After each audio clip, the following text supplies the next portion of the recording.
Hi అండి. Hello అందరికీ. హోటల్కి అయితే వచ్చేసానండి. ఇక్కడికి వచ్చినా కూడా పని లేట్ అయిపోయింది. వీళ్ళు దుంపలు తెగ ఎంత పని చేశారండి బాబు. ఎవరిని అనుకుంటున్నారా ఫ్రెండ్స్? ఇంకెవరినండి, మా హోటల్లో పనిచేసే వర్కర్స్ని.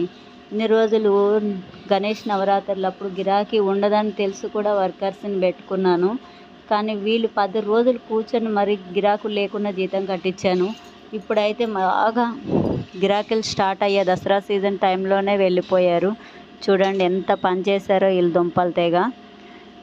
కానీ అందుకే అన్నారండి పెద్దలు, అన్నం ఉండే కాడ ఆడది ఉండదు, గడ్డి ఉండే కాడ గాడిద ఉండదని అని అందుకే చెప్పారు.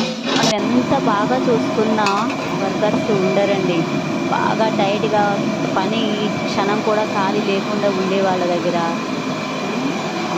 మనం నమ్మకంగా ఉండి నమ్మకంగా మన ఇంట్లో మనుషులా చూసుకుంటాం చూడండి. ఇలానే పనిచేస్తారండి. ఇంత బాగా చూసుకుంటాము అయినా ఉండనే ఉండరు. ఇలా ఉంటుంది వర్కర్స్. ఇంత టైం పట్టిందండి. బిర్యానీ అయితే రెడీ అయిపోయింది. అయినా మన పని వాళ్ళు లేనప్పుడే తొందరగా అయిపోతుంది మన పని.